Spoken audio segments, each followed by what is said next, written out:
স্বয়ং লিওনেল মেসির ঘরটাতেও এভাবে আর্জেন্টিনার পতাকা জায়গা করে নিতে পারেনি। বিয়েটাও মেসি আটকাননি আর্জেন্টিনার বিশ্বকাপ জেতার প্রসঙ্গে, কিন্তু তার এক সমর্থক বিয়েটা ঝুলিয়ে রাখলেন শিরোপা জয়ের সাথে। আসলে বিয়ে বিষয়টা হলো যে অন্য ধরনের, কিন্তু সবাই বলে বিয়ে করার জন্য। আসলে বিয়ে করা তো খুবই একটা বিষয়। এই বিশ্বকাপ জিততে কি বিয়ে করবেন কিনা? আশা করছি আমি বিয়ে করব, এই বছর বিশ্বকাপ জয়লাভ করবো, আমি বিয়ে করবো ইনশাল্লাহ। ভিশন কিউটি মিনি এলইডি টিভিতে আছে এমইএমসি এবং ডিবিএক্স টিভি সহ লেটেস্ট সব টেকনোলজি। Vision television. মেসিদের জন্য কতজনে কত কিছুই না করে। শামীম হোসেন বিক্রি করলেন বাড়ির গাছ, সেখান থেকে পাওয়া টাকা দিয়ে হয়েছে সাজসজ্জার কাজ। নাম দেওয়া হয়েছে আর্জেন্টিনা বাড়ি। মেসির জন্য পাগল প্রায় ভক্ত নিচের তিনটা বাড়ি যেভাবে রং করে সাজিয়েছেন, তাতে পাগলা ভক্ত তো বলা যায়।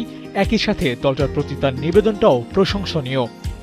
দর্শকদের আমি বলেছি যে ফাইনাল খেলার দিন অবশ্যই আমি সবাইকে আমাদের এই বাড়িতে দাওয়াত দিব, দাওয়াত দেওয়ার পর সবাইকে খাওয়ার ব্যবস্থা তৈরি করবো। আমি 3টা বাড়ি আমার রং করতে প্রায় 3 লাখের উপর খরচ হয়ে গেছে। জি, পতাকা বাঁধাটা দিয়ে প্রায় 4 কাছাকাছি আমাদের চলে যাবে খরচটা।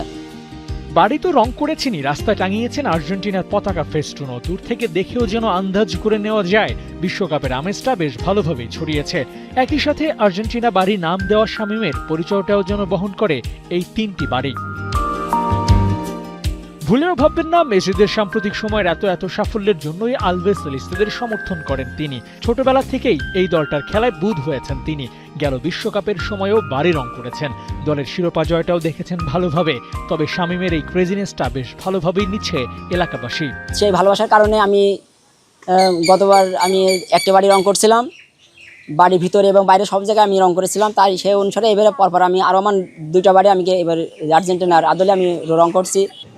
আর্জেন্টিনার যে মনোগ্রাম, আর্জেন্টিনার প্লেয়ার, বিশেষ করে মেসিকে সে খুবই ভালোবাসে এবং সে তার 3টা বাড়ি এভাবে আর্জেন্টিনা, যা আমি মনে করি আমাদের ঝিনাইদহ জেলার নাই, শুধু সারা বাংলাদেশে হয়তো এরকম আবেগ, এরকম ভালোবাসা, এই অনুভূতি আর্জেন্টিনার প্রতি আমার মনে হয় আর কারণ নাই। বিশ্বকাপে আর্জেন্টিনা অপেক্ষায় নিজেদের প্রথম ম্যাচে মাঠে নামতে। আর এদিকে সমর্থকরা বুনছে স্বপ্ন, টানা 2 শিরোপা জয়ের মিশনটাও সাকসেস হবে, তেমনটাই তাদের চাওয়া। তবে বিশ্বকাপে এখন পর্যন্ত ডিফেন্ডিং চ্যাম্পিয়নরা মাঠে নামেনি। প্রথম ম্যাচ দেখে অবশ্য ঠাহর করা যাবে এই শামীমদের স্বপ্ন বাস্তবে রূপ নেবে কিনা। আবু নাঈম, ৭১।